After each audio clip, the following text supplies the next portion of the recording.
Night Health continues. I'm Mark Alyn, along with the insane Daryl Wayne. Coming up after our interview with Keith Leon S., the author of Walking with My Angels, a true story, Daryl and I are going to talk about hospitalists and my recent experience with them and what I think of them and what the research says. I do this so that in case you're hospitalized, a family member is hospitalized, you will beware.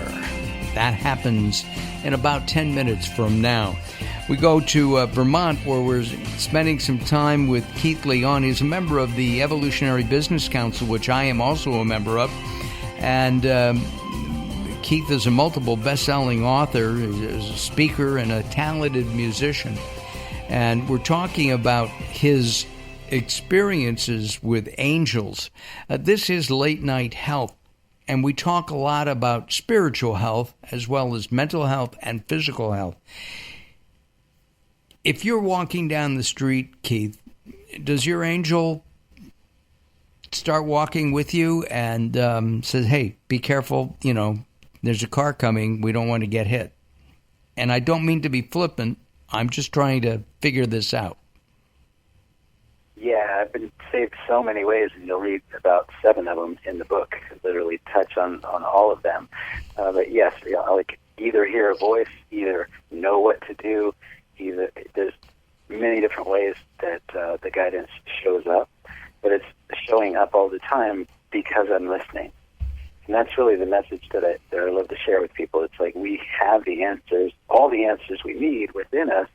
It's just a lot of times we ask a question and then we just go out in the world and forget that we asked the question.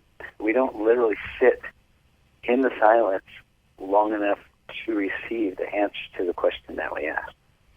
We can go with any question, and if we sit and breathe and wait until we receive the answer, there's no question that you can't get an answer to. You've mentioned breathing a couple of times. Would that be like deep breathing, a meditation? Yeah. Right. Yeah, very important. There's so much noise going on in the world, even the chattering of our mind, right?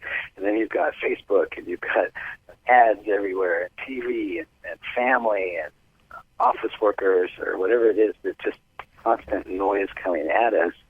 How often are we sitting down and just tuning in to this part of us that breathes us, tap into the source that created us?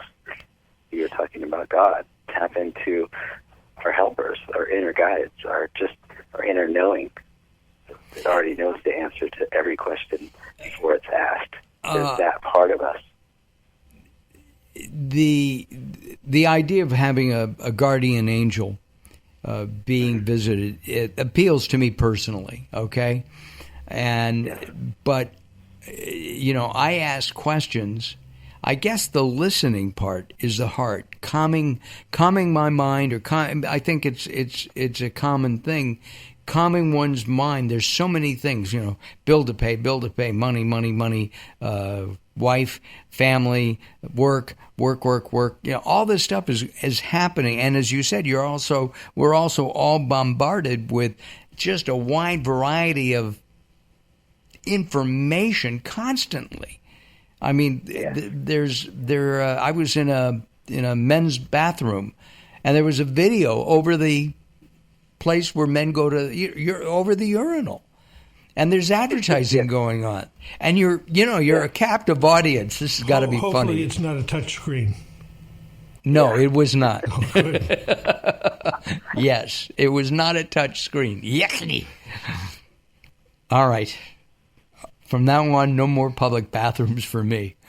I guess part of what Keith is saying is part of it is recognizing the assistance when it comes. There's the old joke about the guy that was, it's not really a joke, but he was, the floods were coming and he was drowning, and these people come with a little raft and say, no, God will save me. And the people come with a rowboat, no, God will save me. And the helicopter, God will save me. And he drowns. He gets to the pearly gates, and he says, God, what happened? He says, well, I sent a raft and a rowboat and a helicopter. Right. What more do you want? Very good analogy. Very good analogy. Exactly. Thank you.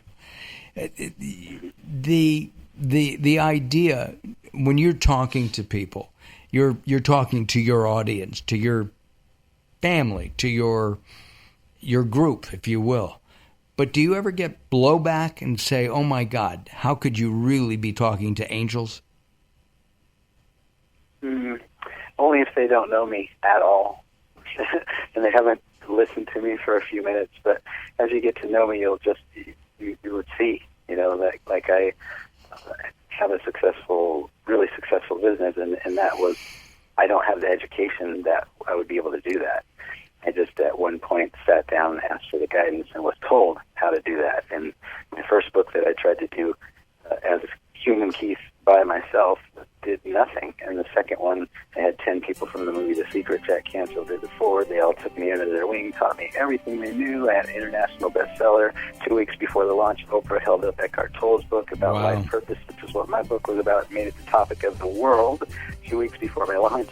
My launch got me to the front page of Amazon, right underneath Eckhart Tolle's book, and then the algorithm on Amazon kept it there for weeks, and then I was speaking in front of 1,000 people instead of 20, and like complete about face. I went from Keith to we're out of town. You're as you are on your year tour.